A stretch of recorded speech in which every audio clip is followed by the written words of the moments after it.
మా latest videos కోసం మా ఈ తెలుగు న్యూస్ ఛానల్ సబ్స్క్రైబ్ చేసి గంట సింబల్ యాక్టివేట్ చేసుకోండి. కార్తీక మాసంలో తప్పనిసరిగా ఒక్కసారైనా సరే శివపార్వతుల కళ్యాణ కథను వినాలి. మనసును నిర్మలంగా ఉంచుకుని ఈ శివపార్వతుల పెళ్లి కథను వింటే సకల పాపాలు హరించుకుపోతాయి. ఎంతో అదృష్టం ఉంటే తప్ప ఈ కథను వినలేరు. భక్తి శ్రద్ధలతో ఈ కళ్యాణ కథను వింటే వివాహ దోషాలు పోతాయి. పెళ్లిగాని వారికి అనుకూలమైన సహచరులు లభిస్తూ ఉంటారు. పుత్రులు లేని వారికి మంచి పుత్రులు జన్మిస్తారు. అన్నీ శుభాలే జరుగుతాయి. దక్ష ప్రజాపతి తన కుమార్తెలలో పెద్దదైన సతీదేవిని ఈశ్వరుడికి ఇచ్చి పెళ్లి చేశాడు. ఒకసారి ఈశ్వరునిపై కోపంతో సతీ పరమేశ్వరులను ఆహ్వానించకుండానే ఒక యజ్ఞాన్ని చేయడానికి దక్ష ప్రజాపతి సిద్ధపడ్డాడు. ఆ విషయం తెలుసుకుని సతీదేవి తన భర్త అనుమతితో దక్షుని యజ్ఞశాలకు వెళ్ళింది. అక్కడ దక్షుడు పరమశివుణ్ణి చాలా తీవ్రంగా దూషించాడు. శివ దూషణను భరించలేని సతీదేవి అక్కడ యోగాగ్నిలో పడి దగ్ధురాలైపోయింది. దేవభూమి అయిన ఉత్తరం దిక్కున దేవస్వరూపుడైన హిమవంతుడనే పర్వతరాజు తూర్పు పశ్చిమ దిక్కులకు ఆవరించి ఉన్నాడు. అతడు తన పితృదేవతల మానసపుత్రిక అయిన మేనకాదేవిని పెళ్లి చేసుకున్నాడు. ఆ దంపతులకు సుగుణవంతుడైన కొడుకు పుట్టాడు. వానికి మైనాకుడు అని పేరు పెట్టాడు. తరువాత యోగాగ్నిలో దగ్ధురాలైన సతీదేవి మేనకాదేవి గర్భంలో ప్రవేశించి మేనక హిమవంతుల కుమార్తెగా పుట్టింది. ఆమె గౌరవర్ణంలో ఉండటం చేత ఆమెకు గౌరీ అని పేరు పెట్టారు.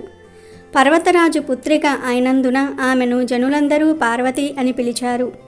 పార్వతి శుక్లపక్ష చంద్రునిలా దినదిన ప్రవర్ధమానురాలయ్యింది. కాలానుగుణంగా ఆమె యవ్వనవతి అయ్యింది. పరమశివుడు సతీదేవి వియోగాన్ని భరించలేక హిమవత్ పర్వత చర్యలలో తీవ్రమైన తపస్సు చేయ ప్రారంభించాడు.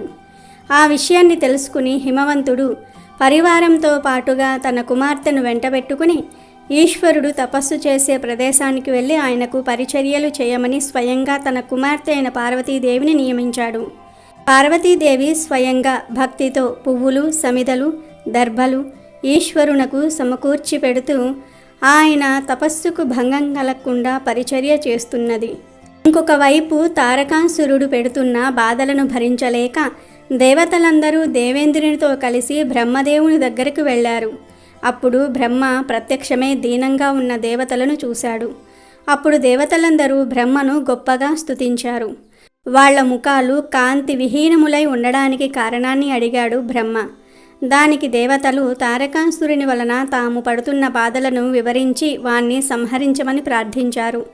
అప్పుడు బ్రహ్మ దేవతలతో, దేవతలారా, మీ కోరిక నెరవేరుతుంది, కానీ నేను వాణ్ణి సంహరించలేను. వాణ్ణి నేనే వృద్ధి పొందించాను. విష వృక్షాన్నైనా తానే పెంచి తానే నరుకుట తగనిది కాదు కదా. కనుక వాణ్ణి చంపడానికి ఈశ్వర రథస్సు నుంచి పుట్టిన వాడే సమర్థవంతుడవుతాడు, కానీ మరెవ్వరికీ సాధ్యం కాదు. ఈశ్వరుని రథస్సును పార్వతి మాత్రమే భరించగలదు. అందువలన ఇనుము అయస్కాంతము చేత ఆకర్షింపబడినట్లుగా శివునకు పరిచర్యలు చేస్తున్న పార్వతి మనసును పరమేశ్వరుడు ఆకర్షించేటట్లుగా ప్రయత్నించండి. ఆ పార్వతీ పరమేశ్వరుల కుమారుడు మీకు సేనాని అవుతాడు. అతడే తారకాసురుణ్ణి అంతమొందిస్తాడు అని చెప్పి బ్రహ్మ అంతర్ధానమయ్యాడు. తరువాత దేవతలు కార్యాన్ని చక్కబెట్టడానికి దేవలోకానికి వెళ్ళిపోయారు. అప్పుడు దేవేంద్రుడు పరమేశ్వరుని మనస్సును చలింపచేయగలిగే శక్తి మన్మధునికి మాత్రమే ఉన్నదని నిశ్చయించి మనస్సులో తలుచుకున్నాడు. వెంటనే మన్మధుడు స్త్రీల కనుబొమ్మల వంటి అందమైన ధనస్సును భుజంపై ధరించి లేత మామిడి మొగ్గను బాణంగా పట్టుకుని హనుమంతునితో కలిసి ఇంద్రుని ఎదుటకు వచ్చాడు. అప్పుడు దేవేంద్రుడు మన్మధుణ్ణి చాలా గౌరవించి తన సింహాసనంపై కూర్చుండబెట్టుకుని, మిత్రమా, నాకు వజ్రాయుధము, నీవు కలిపి 2 అస్త్రములు. వజ్రాయుధము తపస్సు చేసేవారి విషయంలో మందరమైనది, కానీ నీవనే అస్త్రము సర్వకార్యములలోనూ సమర్థమైనది, కార్యసాధనమైనది. నీ బలం నాకు తెలుసు. కావున నాతో సమానుడువైన నిన్ను దైవకార్య సాధనకై వినియోగిస్తున్నాను. నీవు చేయవలసిన దైవకార్యం ఒకటి ఉంది.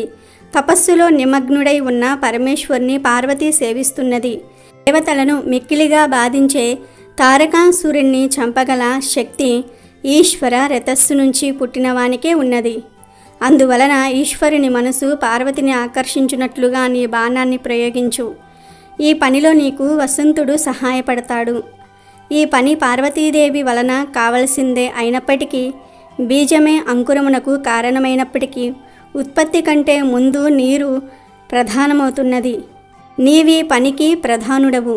నీ బాణప్రయోగం లేకుండా పరమశివునకు పార్వతిని చూడాలనే ఆసక్తి కలగదు. దీని వలన నీకు కలిగే కీర్తిని గురించి నేను చెప్పనక్కర్లేదు. ఎందుకంటే యాచించే వాళ్ళు దేవతలు, పని 3 లోకాల వాళ్ళది. పని నీ బాణం చేత మాత్రమే సిద్ధిస్తుంది. నీ పరాక్రమం విచిత్రమైనది అని ఇంద్రుడు మన్మధుడికి చెప్పాడు.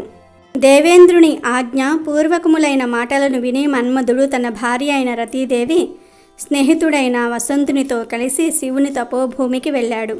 వసంతుడు ప్రకృతినంతటిని ఫలింపజేశాడు. అయినప్పటికీ నందీశ్వరుని ఆజ్ఞ వలన అడవి నిశ్చలమైపోయింది. దేవదారు చెట్టు మొదట అరుగుపై పులి తోలు పరుచుకుని సమాధిలో కూర్చున్న పరమేశ్వరుని మన్మధుడు చూశాడు. ఆ ఈశ్వరుడు వీరాసనంలో ధ్యానం చేస్తూ ఉన్నాడు. పాములతో జడలను పైకెత్తి కట్టుకున్నాడు. జపమాలను చేతిలో ధరించాడు. ప్రాణాయామం చేస్తూ ఉన్నాడు. అంతలో వనదేవతలైన చెలికత్తెలతో పువ్వులు మొదలైన వాటిని పట్టుకొని వస్తున్న పార్వతిని మన్మధుడు చూశాడు. పార్వతీదేవి పరమశివుని దగ్గరకు వచ్చింది. అదే సమయంలో ఈశ్వరుడు తన తేజస్సును సాక్షాత్కరింపజేసుకుని యోగాన్ని విడిచిపెట్టాడు. నంది శివునకు నమస్కరించి సేవాభావంతో పార్వతి వచ్చిన విషయాన్ని చెప్పాడు. పార్వతీదేవి చెలికెత్తెలు తాము తెచ్చిన పువ్వులను శివుని పాదాల దగ్గర పెట్టారు. పార్వతీదేవి కూడా తన జడలో ధరించిన పువ్వులు జారునట్లుగా వంగి నమస్కరించింది. అప్పుడు శివుడామెను సవతి పోరులేని ప్రియుడిని భర్తగా పొందమని ఆశీర్వదించాడు. మన్మధుడు వాళ్ళిద్దరినీ దగ్గరగా చూశాడు. తాను పూల బాణాన్ని ప్రయోగించడానికి ఇదే తగిన సమయమని నిశ్చయించుకుని తన వింటినారిని సంధించాడు. పార్వతీదేవి తామర పూసల తావలాన్ని శివుని చేతికి ఇచ్చింది. ఆ దండను అందుకోవడానికి శివుడు తీసుకోవడానికి సిద్ధపడ్డాడు. మన్మధుడు బాణాన్ని వింటికి సంధించాడు.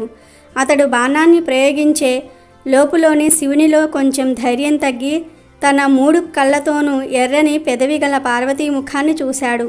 పార్వతీదేవి కూడా ఒళ్ళంతా పులకరించేగా సిగ్గుతో ముఖాన్ని అడ్డుగా తిప్పుకున్నది. అంతలో జితేంద్రుడైన శివుడు తన మనసు చలించడానికి కారణమేమిటా అని నలువైపులా చూశాడు. అప్పుడు ఎడమకాలిని వంచి బాణాన్ని ప్రయోగించడానికి సిద్ధంగా ఉన్న మన్మధుడు శివుడికి కనిపించాడు. వెంటనే శివునికి ఆగ్రహం వచ్చి 3వ కంటి నుంచి అగ్నిజ్వాలలు బయటకు వచ్చాయి. ఆ జ్వాలలు దేవతలు వారించే లోపలనే మన్మధుని దహించి వేశాయి. తన భర్త కాలిపోవడాన్ని చూసి రతీదేవి మూర్ఛపోయింది.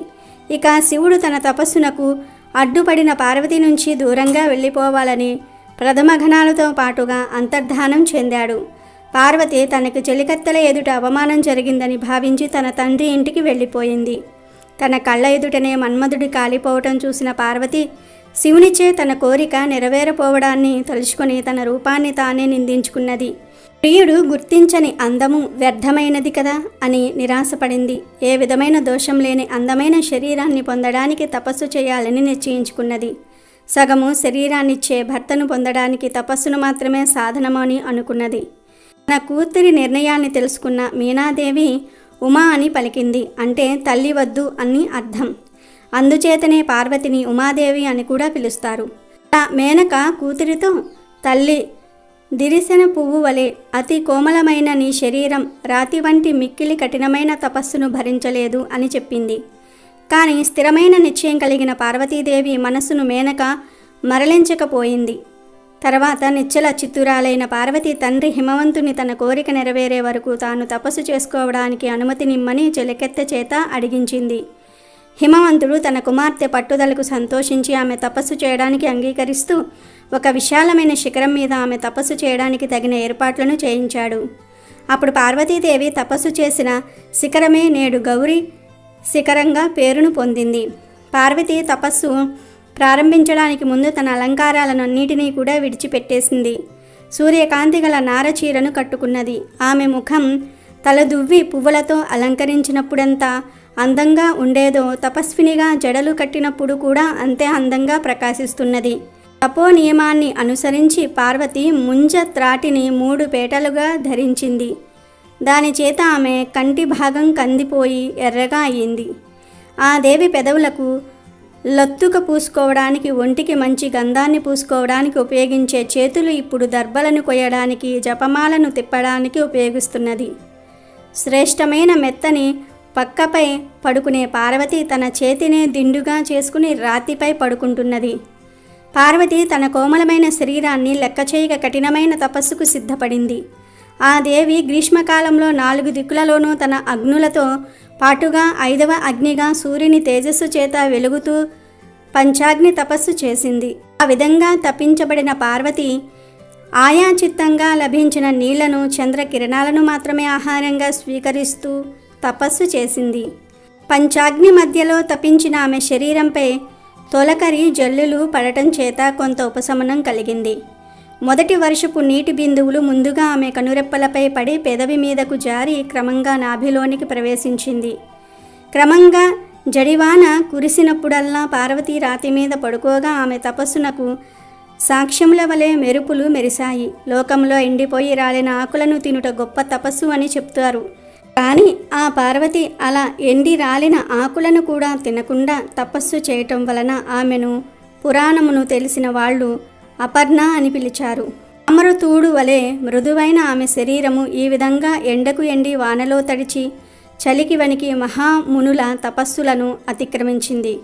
అయితే ఒకనాడు నల్లలేడి చర్మమును, మోదుగు దండాన్ని ధరించి నేర్పుతో మాట్లాడగలిగి బ్రహ్మ తేజస్సు చేత ప్రకాశిస్తూ మూర్తి భవించిన ఒక బ్రహ్మచారి పార్వతీదేవి తపోవనానికి వచ్చాడు.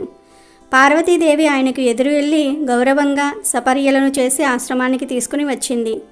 విధిపూర్వకంగా పార్వతి శిన పూజా సత్కారాలను పొంది కొంతసేపు మార్గాయాసము తీర్చుకునే వానివలే నటించి ఉమాదేవిని ఏ విధమైన మనోవికారము లేకుండా చూస్తూ క్రమపద్ధతిలో మాట్లాడడానికి పూనుకున్నాడు ఆ బ్రహ్మచారి. హోమాది కర్మలకు సమిధలు, దర్భలు కష్టపడకుండా దొరుకుతున్నాయా? ఇక్కడి నీళ్లు నీకు స్నానానికి యోగ్యములై ఉన్నాయా? నీ శక్తిని అనుసరించే తపస్సు చేస్తున్నావు కదా. ఎందుకంటే ధర్మ సాధనలలో శరీరమే మొదటిది కదా. నీవు నీళ్లు పోసి పెంచుతున్న ఈ తీగల చిగుళ్ళు బాగా పెరుగుతున్నాయా? ఈ చంచలములైన చూపుల చేత లేళ్ళు తమ జాతి దానవే అనే భ్రమతో నీ చుట్టూ తిరుగుతూ నీ చేతిలోని దర్భలను లాగినప్పుడు నీకు వాటిపై కోపం కలగటం లేదు కదా. ఎందుకంటే తపస్సు చేసే వాళ్లకు కోపం కలగకూడదు. పార్వతి, అందము పాపకార్యాన్ని చేయనివ్వదు అనే మాట నీ అందు సత్యమై ఉన్నది. అందుచేతనే మునులందరూ నిన్నే అనుసరిస్తున్నారు. నీ తండ్రి అయిన హిమవంతుడు నిన్ను కుమార్తెగా పొందటం వలన పవిత్రుడైనట్లుగా మరి ఇతరములైన వాటి చేత పవిత్రుడు కావటం లేదు. నీవు త్రివర్గాలలో ధర్మాన్ని మాత్రమే అనుసరించటం వలన నేను ధర్మమే త్రివర్గాలలో గొప్పదని తెలుసుకొనుచున్నాను. 7 మాటల చేత స్నేహం ఏర్పడుతున్నదని విద్వాంసులు చెప్తూ ఉన్నారు. కావున సుందరి, నన్ను పరాయివానిగా భావించకు. బ్రాహ్మణులకు సహజమైన స్వభావం చేతను నీతో ఏర్పడిన స్నేహము చేతను గొప్ప సహనగుణం గల నిన్ను ఒకటి అడగాలనుకుంటున్నాను. రహస్యము కానిదైతే సమాధానం చెప్పు. మొదటి బ్రహ్మ అయిన హిరణ్య గర్భుని వంశంలో పుట్టిన దానవు, 3 లోకాల సౌందర్యము రాశిగా పోసి సృష్టించబడిన అందగత్తెవు. ఐశ్వర్య సుఖం కోసం నీవు వెతకనవసరం లేదు. కొత్త యవ్వన వయసులో ఉన్న దానవు, ఇంతకంటే తపస్సుకు ఫలమేమిటో చెప్పు. సాధారణంగా స్త్రీలు భరించలేని అవమానాన్ని పొందినప్పుడు ఈ విధమైన తపశ్చర్యకు పూనుకుంటారు. అటువంటిది నీకు ఎన్నడూ జరగదు. ఎందుకంటే ఇతరులెవ్వరికీ లభించని విచారము లేని రూప సౌందర్యము కలదానవు. నీ తల్లిదండ్రుల వలన నీకెటువంటి అవమానము కలుగదు. అలాగే ఇతరుల వలన కూడా ఏ విధంగానూ అవమానం జరగదు. పాము పడగపై ఉన్న మణిని పొందడానికి ఎవ్వడూ సాహసించడు కదా. యవ్వనంలో ధరించవలసిన ఆభరణాలను విడిచిపెట్టి ముసలితనంలో ధరింపవలసిన నారబట్టలను ఎందుకు ధరించావో చెప్పు. చంద్రుడు నక్షత్రాలతో కూడిన రాత్రి సమయంలో సూర్యోదయానికి అర్హమవుతుందేమో చెప్పు. స్వర్గాన్ని కోరి తపస్సు చేస్తున్న దానివైతే నీ శ్రమ వ్యర్థమే. ఎందుకంటే నీ తండ్రి నివాస భూమిలే దేవతా విహార స్థలాలు. లేదా వరుని గురించి తపస్సు చేస్తున్న దానవైతే ఇక తపస్సు చాలించు. రత్నాన్ని ధరించే వాళ్లే ఎత్తుక్కుంటారు గాని రత్నం తనను ధరించే వాళ్ల కోసం ఎతకదు కదా. ఈ వేడి నిట్టూర్పు వలన నీవు వరుని కోసమే తపస్సు చేస్తున్నట్లుగా నా మనసులో సందేహం కలుగుతున్నది. నీవు వరించదగిన వాడే ఉండడు. అయినా నీవు వరించినప్పటికీ లభించని వాడెవడున్నాడు? ఆహా, నిన్ను ఇంతగా కష్టపెడుతున్న ఆ యవ్వనవంతుడు ఎవడో గాని తన సౌందర్య గర్వంతో మోసపోయాడని నేను భావిస్తున్నాను. ఇటువంటి స్థితిలో నిన్ను చూసిన మనసున్న వానికెవరికైనా సరే మనసు మండుతుంది. ఓ గౌరీ, ఎంతకాలం నీవిలా కష్టపడతావు? ఇక నీ తపస్సు చాలించు. నేను కూడా తపస్సు చేసిన వాడినే. కావాలంటే నా తపస్సులో సగభాగాన్ని నీకు ఇస్తాను. దానివలన నీవు కోరిన పీడును పొందవచ్చును. అతడెవడో నాకు చెప్పు అని బ్రహ్మచారి అయిన బ్రాహ్మణుడు అడగ్గా పార్వతీదేవి సిగ్గుతో తాను చెప్పలేక పక్కనున్న తన చెల్లికత్తె వైపు క్రీకంటితో సైగ చేసింది. అప్పుడు ఆ చెలికత్తె బ్రహ్మచారితో ఇలా చెప్పింది. విద్వాంసుడా, మా పార్వతిని గురించి తెలుసుకోవాలని నీకు కుతూహలంగా ఉన్నది. చెబుతాను విను. ఈమెను దేవేంద్రుడు మొదలైన సంపన్నులైన దిక్పాలకులు పెళ్లి చేసుకోవడానికి సిద్ధపడినప్పటికీ వాళ్ళను తిరస్కరించి రూపం చేత జయింప సఖ్యం కానివాడు, మన్మధుణ్ణి జయించినవాడు ఆయన పరమేశ్వరుని భక్తిగా పొందదలిచి తపస్సు చేస్తున్నది. పూర్వము మన్మధుడు ప్రయోగించిన బాణాన్ని ఈశ్వరుడు హూంకారంతో కోపించగా అది వెనక్కి వచ్చి ఈ పార్వతి గుండెల్లో గాఢంగా నాటుకున్నది. అప్పటి నుంచి తండ్రి ఇంట మదనవస్థను పొందిన పార్వతి నుదుటిపై చందనాన్ని పూసుకున్నప్పటికీ ఒకనాడు కూడా ఉపవాసాన్ని పొందలేదు. మంచుతో గట్టిపడిన రాతి పలకపై పడుకోగా ఈమె శరీరపు వేడికి ఆ మంచు పలక కరిగిపోయింది. కానీ ఆమెకు చల్లదనం కలగలేదు. తన ప్రియుని చిత్రాన్ని పటంలో గీసి, ప్రియుడా, నీవు అన్నీ తెలిసిన వాడవని పండితులు చెప్తూ ఉన్నారు. మరినిపైనే మనసును నిలిపిన నన్నెలా తెలుసుకొనలేకపోతున్నావు అని ప్రశ్నించేది. రాత్రి 3 జాములు మెలకువగా ఉండి 4వ జామున క్షణకాలం కన్నులు మూసి శివుడు వచ్చి వెళ్ళిపోతున్నట్లుగా కలగని నీలకంఠ ఎక్కడికి వెళ్ళిపోతున్నావు అని వివరిస్తూ మేల్కునేది. జగన్నాథుడైన ఆ పరమేశ్వరుని ఎన్నటికీ చూడలేక తండ్రి అనుమతిని తీసుకుని తపస్సు చేయాలనే ఆలోచనతో మాతో కలిసి ఈ తపోవనానికి వచ్చింది. ఈమె తపస్సు ప్రారంభించే ముందు నాటిన విత్తనం మొలకెత్తి పెద్ద చెట్టే పుష్పించి ఫలించి ఈమె తపస్సుకు సాక్ష్యంగా నిలిచింది. కానీ ఈమె కోరిక మాత్రం ఇంకా మొలకెత్తనైనా లేదు. తపస్సు చేత కృషించిపోయిన పార్వతిని చూస్తున్న మాకు ఎండిపోయిన నాగేటి చాలును తడిపిన దేవేంద్రుడిలా దుర్లభులైన ఈ ఈశ్వరుడు ఎప్పుడు అనుగ్రహిస్తాడో మేము తెలుసుకోలేకపోతున్నాము అని ఈ విధంగా పార్వతి హృదయాన్ని రహస్యం లేకుండా చెప్పిన చెలికత్తె మాటలను విని బ్రహ్మచారి ఇలా అన్నాడు. ఓయి, నీ చెలికత్తె చెప్పిన మాట నిజమేనా అని పార్వతిని అడిగాడు. అప్పుడు పార్వతి నమస్కరించి జపమాలను మోచేతిలో వేసుకుని సిగ్గుపడుతూనే బ్రహ్మచారితో, వేద విధుల్లో శ్రేష్ఠుడా, నీవు విన్నదంతా నిజమే అని అంది. అప్పుడు ఆ బ్రహ్మచారి, ఆ పరమేశ్వరుడు చాలా అమంగళములైన అలవాట్లు కలవాడని తెలిసి కూడా మళ్ళీ వానినే వరుస్తున్నావు. వానిని గురించి ఆలోచించి నీ ప్రయత్నాన్ని విడిచిపెట్టు. అడు వస్తువును పొందాలనే పట్టుదల కలపార్వతి. మంగళప్రదమైన వివాహ కంకణం ధరించిన నీ చేతిని పాములను కడియముగా ధరించిన శివుడు తన చేతితో మొదటిసారిగా పట్టుకున్నప్పుడు నీవు ఏ విధంగా ఓర్చుకోగలవు? నూతన వధువుగా కలహంస గుర్తులు కలిగిన నీ పట్టుచీర కొంగును రక్తంతో తడిసిన ఏనుగు చర్మంతో ముడిపెట్టడం తగనిదేమో నీవే ఆలోచించు. గొప్ప రాజభవనంలో పువ్వులు పరిచిన నేలపై పొడుండే నీవు కాలి పారాని గుర్తులు వెంట్రుకలతో వెదజల్లబడిన శ్మశానములో ఉండడానికి శత్రువు కూడా సహించలేడు. ముక్కంటి వక్షస్థలాన్ని పొందటం సులభమే, కానీ అతని వక్షస్థలంపై ఉన్న చితాభస్మం మంచి గంధపు పూత కలిగిన నీ వక్షస్థలానికి అంటుకుంటుంది. పార్వతి, ఇంతకంటే నవ్వుల పాలయ్యే విషయం మరి ఒకటి ఉంది. కొత్త పెళ్లి కూతురుగా పట్టపుటేనుగుపై ఊరేగించవలసిన నీవు ముసలి ఎద్దుపై ఎక్కి తిరగటం చూసి ప్రజలందరూ నవ్వుతారు.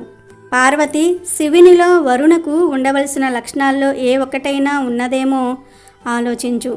శరీరపు అందాన్ని చూస్తే వంకర కన్నులు, పుట్టుక ఎటువంటిదో ఎవరికీ తెలియదు. దిగంబరత్వమే అతని సంపదను తెలియజేస్తున్నది.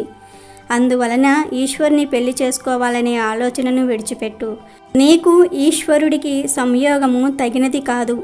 శ్మశానంలో ఉన్న మరణశిలకు, యజ్ఞశాలలో ఉన్న యూపస్తంభానికి చేసే దైవిక పూజని చెయ్యురు కదా అని పలికాడు. అప్పుడు పార్వతీదేవి కోపంతో బ్రహ్మచారికి ఇలా చెప్పింది: నీవు నిజంగా ఈశ్వరుని పరమార్థాన్ని తెలిసిన వాడువు కావు.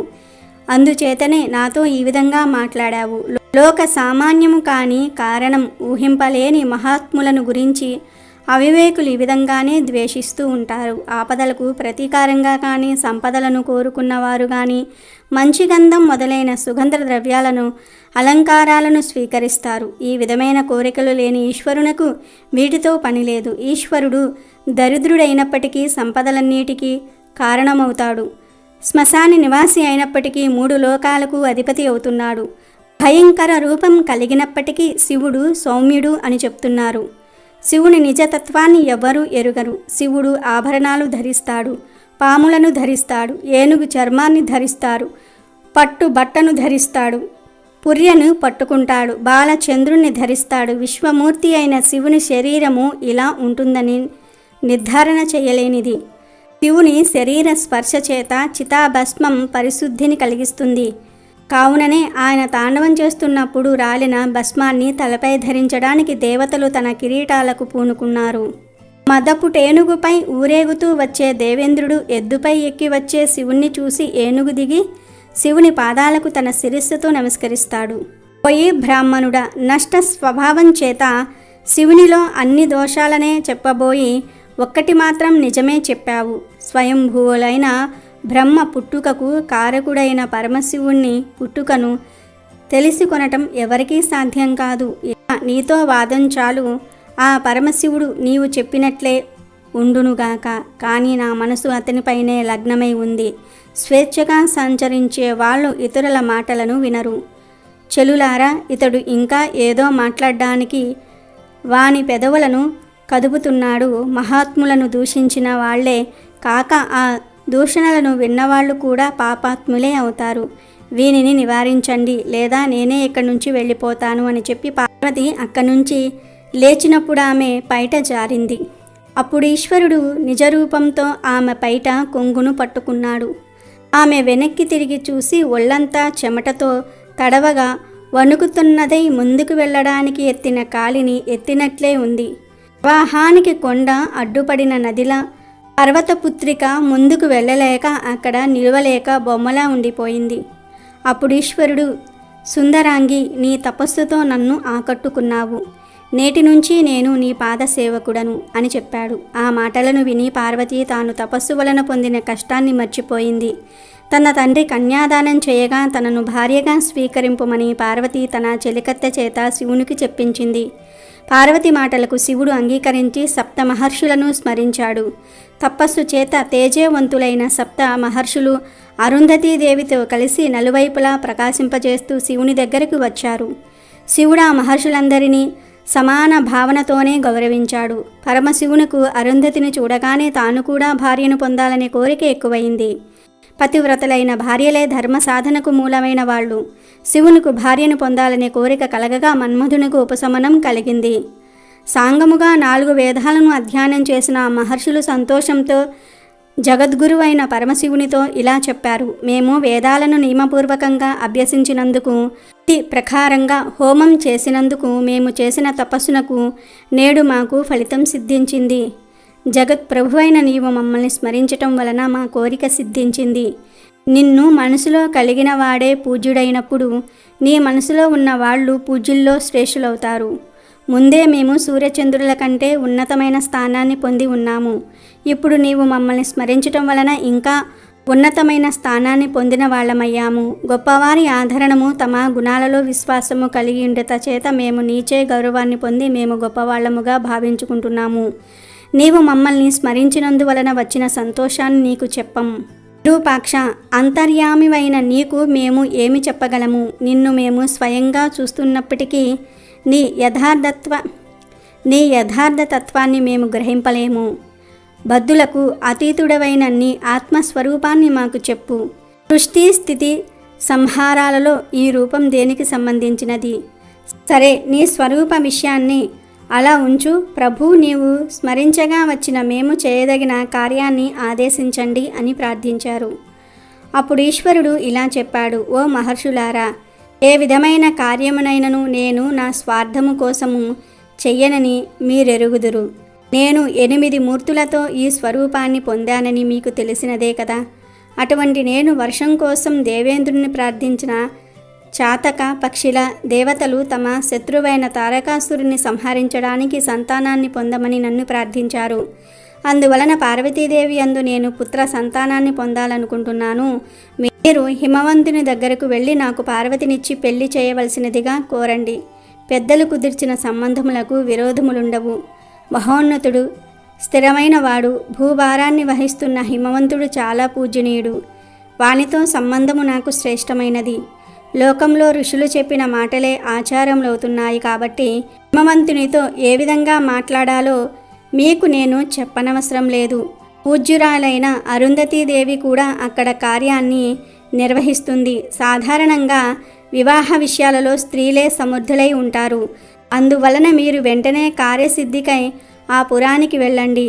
మళ్ళీ మనమి మహాకోశ తీరంలోనే కలుసుకుందాము అని శివుడు సప్త ఋషులతో చెప్పాడు. యోగులకు ఆద్యుడైన పరమేశ్వరుడే భార్యను కోరుతున్నాడని తెలుసుకున్న మహర్షులు తాము భార్యలతో కూడి ఉన్నందుకు సిగ్గును విడిచిపెట్టారు. అప్పుడు శివుడి దగ్గర సెలవు తీసుకొని ఆకాశ మార్గంలో ఔషధీ ప్రస్థపురానికి వెళ్ళిపోయారు. పరమేశ్వరుడు కూడా తాను ముందుగా నిర్దేశించిన స్థలానికి వెళ్ళిపోయాడు. మహర్షులు ఆకాశ మార్గంలో చాలా వేగంగా ఔషధీ ప్రస్థపురాణానికి వెళ్ళారు. పట్టణం అలకా పట్టణం కంటే సంపన్నులైన స్వర్గలోకంలా ఉంది. మహర్షులు ఆ పట్టణాన్ని చూసి స్వర్గం కోసం చేసే పుణ్యకార్యాలు మోసములని భావించారు. ద్వారపాలకులు ఆ మహర్షులను చూసి ఉండగానే వాళ్ళు హిమవంతుని మందిరానికి వెళ్ళారు. హిమవంతుడు పూజాద్రవ్యములతో మహర్షులకు ఎదురు వెళ్ళి స్వాగతించాడు. స్వయంగా మహర్షులను సత్కరించిన తర్వాత హిమవంతుడు తానే దారి చూపుతూ అంతఃపురానికి తీసుకుని వెళ్ళాడు. అక్కడ ఋషులను కర్రలతో చేయబడిన ఉన్నతాసనాలపై కూర్చోబెట్టి తానొక ఆసనంపై కూర్చొని మహర్షులతో ఇలా చెప్పాడు. ఓ సప్త మహర్షులారా, ఊహించిన మీ దర్శనం నాకు మేఘం లేని వర్షంలాగా కనిపించిందని, పువ్వులు పండ్లుగా తోస్తున్నవని, మీ అనుగ్రహం వలన నేను మూఢుడు జ్ఞాని అయినట్లుగా, ఇనుము బంగారమైనట్లుగా, భూమి నుంచి స్వర్గానికి వెళ్ళినట్లుగా భావిస్తున్నాను. సత్పురుషులు నివసించిన ప్రాంతాన్ని తీర్థమని చెప్తారు కాబట్టి నేను ఈనాటి నుండి ప్రాణులను పవిత్రులను చేయగల వాడనని భావిస్తున్నాను. బ్రహ్మోత్తములారా, నా శిరస్సుపై గంగ పడటం చేత అలాగే పరిశుద్ధములైన మీ పాదజలం చేత నేను పరిశుద్ధున్నయ్యానని భావిస్తున్నాను. ఇదిగో నేను, ఈమె నా భార్య, ఈమె నా కుమార్తె. మీకు ఏ ఏ కార్యము ఎవరి వలన కలగాలో ఆదేశించండి. బంగారము మొదలైన సంపదలకు లెక్కలేదు అని హిమవంతుడు పలికాడు. అప్పుడు చెప్పవలసిన విషయాన్ని చక్కగా చెప్పటంలో నేర్పరి అయిన అంగిరసుని మాట్లాడమని ప్రేరేపించారు ఋషులు. అంగిరసుడు హిమవంతునితో ఇలా చెప్పాడు. నీవు కోరిన దానిని ఇవ్వడానికి చాలా సమర్థుడవు. ఎంతకంటే గొప్పవాటినివ్వగలవు. నీ శిఖరం లాగానే నీ మనసు కూడా చాలా ఉన్నతమైనది. నిన్ను స్థావర స్వరూపుడవైన విష్ణువు అని చెప్తూ ఉన్నారు. చరాచర ప్రాణికోటికి నీ గర్భము నిలయంగా ఉంది. రసాతల పర్యంతము నీవు భరించలేకపోతే శేషుడు తామర తూండ్ల వలె మృదువైన తన పడగలతో భరించలేడు. ఎడదెగ సముద్రాల చివరి వరకు వ్యాపించిన నీ కీర్తులు జీవనదులై ప్రవహిస్తూ సముద్రాలలో కలిసే నదులు పవిత్రములవటం చేత లోకులందరినీ పవిత్రులను చేస్తున్నాయి. గంగా నది విష్ణు పాదం నుంచి పుట్టడం వలన కొనియాడబడుతూ ఉన్నట్లుగా నీ శిరస్సుపై పడి అలాగే కీర్తింపబడుతున్నది. అందువలన మేము వచ్చిన కార్యాన్ని విను. ఆ పని నీదే. కళ్యాణముల బోధనల వలన ఈ విషయంలో కొంత భాగాన్ని మేము కూడా పొందుతున్నాము. విశ్వకర్మలకు సాక్షి అయిన పరమేశ్వరుడు మా ద్వారా నీ కుమార్తెను కోరుతున్నాడు. శబ్దంతో అర్థము వలె నీ కుమార్తెను ఆయనకు ఇవ్వడానికి యోగ్యమైనది. మంచి భర్త చేతిలో ఉంచిన కన్య మాత్రమే తండ్రికి దుఃఖాన్ని కలిగించదు. చరాచరమైన ప్రాణి సమూహమంతటికీ తండ్రి అయిన పరమశివుణ్ణి పెళ్లి చేసుకోవటం వలన నీ కుమార్తె జగన్మాత అవుతుంది. దేవతలందరూ నీలకంఠునకు నమస్కరించిన తర్వాత ఆయన భార్య అవ్వటం వలన నీ కుమార్తె పాదాలకు నమస్కరిస్తారు. పర్వత రాజా, ఉమాదేవి వధువు, నీవు దాతవు. అడిగేవాళ్ళం ఈ మేము. వరుడు సాక్షాత్తు పరమేశ్వరుడు. ఇది నీ వంశాభివృద్ధికి చాలును గదా. ఇతరులను స్తుతించక ఇతరులచే స్తుతింపబడేవాడు, ఇతరులకు నమస్కరించక ఇతరులచే నమస్కరింపబడేవాడు ఆయన పరమేశ్వరుడు నీ కుమార్తె ద్వారా బంధువు అవటం చేత నీవు గురువునకే గురువు అవుతావు అని ఋషి పర్వతరాజుకు చెప్తాడు. ఈ విధంగా దేవర్షి చెప్తూ ఉండగా తండ్రి పక్కన తల వంచి ఇలా విలాసముగా పార్వతీదేవి పద్మపు రేకులను లెక్క పెడుతూ ఉన్నది. హిమవంతుడు తన కోరిక నెరవేరిన వాడైనప్పటికీ మేనాదేవి వైపు చూశాడు. సాధారణంగా గృహస్థులు కుమార్తె పెళ్లి విషయంలో తమ భార్య కన్నులతోనే చూస్తారు. మేనకాదేవి కూడా తన భర్తకిష్టమైన ఆ కార్యమంతా తనకిష్టమే అన్నట్లుగా తల ఊపుతుంది. అంగీరసుని మాటలకు ఇదే సమాధానమన్నట్లుగా శుభముగా అలంకరించుకున్న కుమార్తె చేతిని హిమవంతుడు పట్టుకుని, తల్లి రా, ప్రపంచ రూపుడైన శివునకు భిక్షంగా నిశ్చయించబడిన దానవయ్యావు. యాచించేవాళ్ళు మునులు, నాకు గృహస్థ ఫలితం సిద్ధించింది అని కుమార్తెతో చెప్పి హిమవంతుడు మహర్షులతో ఈ త్రిలోచనని భార్య నీకు నమస్కరిస్తున్నది అని చెప్పాడు. మహర్షులు హిమవంతుని మాటలకు సంతోషించి పార్వతీదేవికి వెంటనే ఫలించే ఆశీర్వచనాలను పలికారు. అరుంధతీదేవి సిగ్గుపడుతున్న పార్వతీదేవిని తన తొడలపై కూర్చుండబెట్టుకున్నది. కూతురిపైన ఉన్న ప్రేమ చేత మేనాదేవి దుఃఖిస్తూ ఉండగా, ఇంతకు ముందు వేరొక భార్య లేని పరమేశ్వరునకు నీ కుమార్తె భార్య అవుతున్నదని ఓదార్చింది. హిమవంతుడు మహర్షులను పెళ్లి ముహూర్తం ఎప్పుడని అడగగా నేటికి 4వ రోజునని చెప్పారు. వాళ్ళు హిమవంతుని అనుమతిని పొంది తిరిగి పరమశివునికి చెప్పడానికి ఆకాశ మార్గంలో వెళ్తూ ఉన్నారు. పరమేశ్వరుడు కూడా పార్వతిని పొందాలనే కుతూహలంతో 4 రోజులు అతి కష్టంగా రోజులు గడిపాడు. 3 రోజుల తర్వాత హిమవంతుడు బంధువులతో కలిసి కన్యాదానం చేయడానికి దీక్షను పొందాడు. పార్వతీదేవిపై అభిమానంతో పట్టణంలోని ప్రతి ఇంటిలోని పెళ్లి సంబంధులైన మంగళకరములైన పనులను చేస్తూ ఉన్నారు. అంతఃపురము పట్టణము అంతా ఒకటే అన్నట్లుగా పెళ్లి అలంకరణలు జరిగాయి. మందార పుష్పాలతో రాజ్య మార్గాన్ని అలంకరించారు. పట్టు వస్త్రాలతో నగరమంతా జెండాలను నిలబెట్టారు. బంగారపు తోరణాలతో అలంకరించారు. ఆ పట్టణం స్వర్గ శోభను పొందింది. కొడుకులు కూతుళ్ళు అనేకులు ఉన్నప్పటికీ కూడా భర్త ఇంటికి వెళ్ళిపోతున్నాడనే బాధతో తల్లిదండ్రులకు ఆమెపై ప్రేమ అధికమైంది. పార్వతి అందరి ఆశీర్వచనాలను పొందుతూ బంధుజనుల ఒడిలోకి చేరింది. ఒకరు అలంకరించిన తర్వాత వేరే ఒకరు ఈ విధంగా బంధువులందరూ తమ తమ ఒడిల్లో కూర్చోబెట్టుకుని పార్వతీదేవిని ప్రాంత కాలముహూర్తంలో పార్వతీ పెళ్లికూతురిగా పుణ్యవతురాలైన బంధు స్త్రీలు అలంకరించారు. ఆ గౌరీదేవిని తెల్లని ఆవపిండితో లేత గరికలను నూరి నలుగు పెట్టి అభ్యంగన స్నానం చేయించారు. తర్వాత స్త్రీలందరూ పార్వతీదేవిని పెళ్లికూతురిగా గొప్పగా అలంకరించారు. పార్వతీ ముత్తైదువులకు నమస్కరిస్తూ ఉండగా వాళ్ళు అఖండమైన పతి ప్రేమను పొందమని దీవించారు. మహాశివుడు కూడా నంది భుజాన్ని ఆలంబనం చేసుకుని శార్దూల చర్మాన్ని కప్పిన ఎద్దుపై ఎక్కి ప్రాణమయ్యాడు. 7 మాతృకలు తమ తమ వాహనాలపై శివుణ్ణి అనుసరించారు.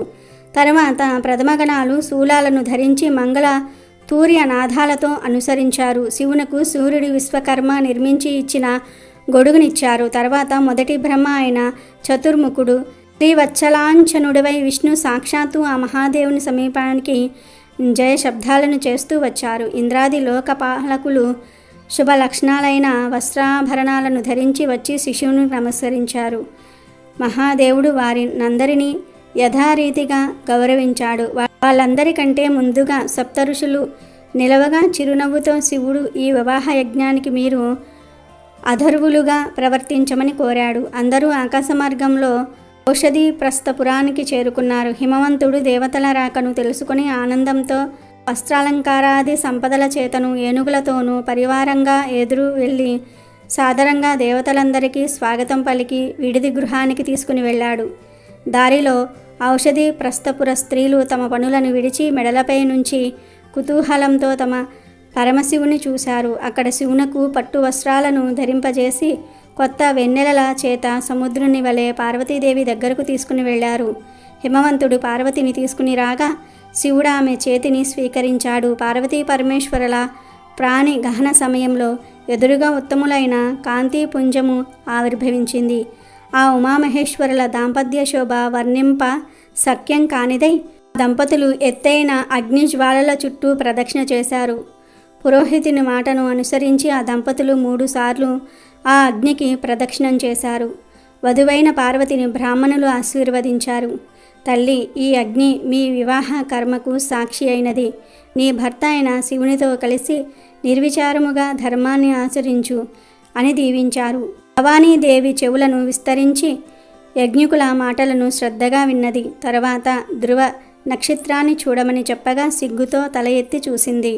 ఈ విధంగా పురోహితుని చేత నిర్వహించబడిన ప్రాణిగ్రహణ కార్యమైన తరువాత దంపతులు మేనాహిమవంతులకు నమస్కరించి తరువాత హిమవంతునకు నమస్కరించారు. బ్రహ్మ కళ్యాణి వీరమాతవు కమ్మని దీవించాడు. బృహస్పతి పార్వతీ సమేతుడైన శివుణ్ణి చూసి మనసులో శాంతిని పొందాడు. తర్వాత ఆ దంపతులు చతురస్ర వేదికపై బంగారపు ఆసనాలపై కూర్చొని లోకాచారాన్ని అనుసరించి పరస్పరం తడిసిన అక్షింతలను తల్లుకున్నారు. లక్ష్మీదేవి పొడవైన నాలంకల పద్మాన్ని గొడుగుగా పట్టుకున్నది. సరస్వతీదేవి సంస్కృత ప్రాకృత రూపములైన 2 విధములైన భాషలతో స్తుతించింది. ఈ విధంగా దంపతులైన పార్వతీ పరమేశ్వర్లకు ముందుగా పార్వతీదేవి నమస్కల్పం చేత వినాయకుడు జన్మించాడు. తర్వాత దేవకార్యములైన తారకాసుర సంహారం నిమిత్తమే పరమేశ్వరుని రేతస్సు నుంచి మరొక పుత్రుడు జన్మించాడు.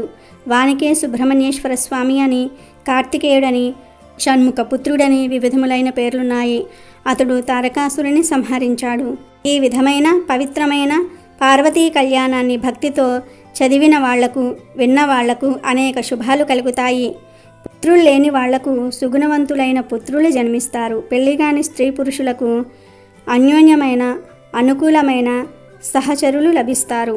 కాబట్టి కార్తీక మాసంలో ఒక్కసారైనా ఈ పార్వతీ కళ్యాణ కథను వింటే చాలు, అదృష్టం మీ తలుపు తడుతుంది, దోషాలన్నీ కూడా పోతాయి. వీడియో నచ్చితే లైక్ చేయండి, షేర్ చేయండి, బట్ సబ్స్క్రైబ్ చేసుకోవడం మర్చిపోవద్దు.